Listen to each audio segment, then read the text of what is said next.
Hi, I'm Lucy. I'm a fine art beader and I paint with beads. So welcome to the first in my mini-series of beading for beginners. So I'm going to take you through the basics in this first video. The next one, I'll talk a little bit about the beads because there's a vast array of beads out there, and I just wanted to give you some pointers as to the best beads to use for you as a beginner.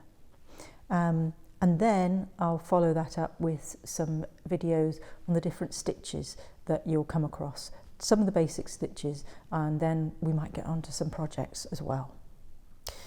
So to be sure, in this series, I'm going to be talking about bead weaving. So that's when you're putting beads together to form a piece, a shape, maybe a 3D piece of work, as opposed to stringing, which you might do for a necklace. So it's very important that you actually get the basics right. So today I'm going to be talking about needles, threads and beading mats. So first of all, needles. There's a vast variety of beading needles that you can purchase online or in shops.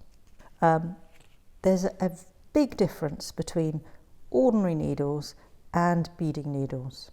And hopefully you can see on screen that beading needles, so that's the one on the right, is very, very much finer than a normal needle. It has a very fine eye and it's very smooth. Tends to be fairly long, doesn't have to be, and tends to be quite flexible. Okay, this happens to be my needle. So it's got bends in it that I've been using just recently, and that's quite normal because actually you may need your needle to flex as you try to interweave between the beads, so it's quite important you get the right kind of needle. My current favourite needle is by Miyuki, so you can purchase these in a pack of 6 of varying lengths. So I've no association with anybody, but these I find they're my favourite at the moment. So they're made in Japan, and you should be able to get them online. When I've used up the needles and they're a bit worn or too warped really, I put them just in a little tube for safety. So threads and wires. Well, there's a bewildering variety of threads and wires. So what I'm going to do is give you a choice of 2 that as beginners you'll be able to manage and have the best experience that you can. So one of them is Miyuki Nymo, which is Nymo. That's a very good thread. It comes in a variety of colours. The one that I like the most is by Toho. It's 1G. Again, these are all made in Japan, and it comes in a variety of colours as well. Later on I may do a video on thread in particular because they're all slightly different and it's down to personal preference what you use. But Nymo and 1G are 2 good basic threads that will get you going. What you need to look for in a good beading thread is something that's been slightly waxed, and this helps to prevent it from fraying. It helps it get through the needle and go through the beads as well. Now my favourite at the moment is 1G, and really the main reason around this is because it tends not to tangle. Unlike some other threads that I have used, every other bead that I've put on, I've had to untangle the thread. And you know, that's a real pain and adds so much time and it's quite labour intensive. But this one, once you have pulled it off your reel, you give it a few pulls, you can make sure that it's quite straight. And that's because it's slightly more waxed than some others.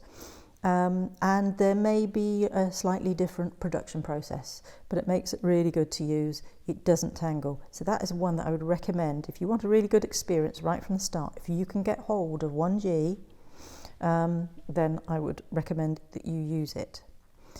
As for threading the needle, most of these threads, I have been told, but I haven't looked at it under the microscope, are a ribbon.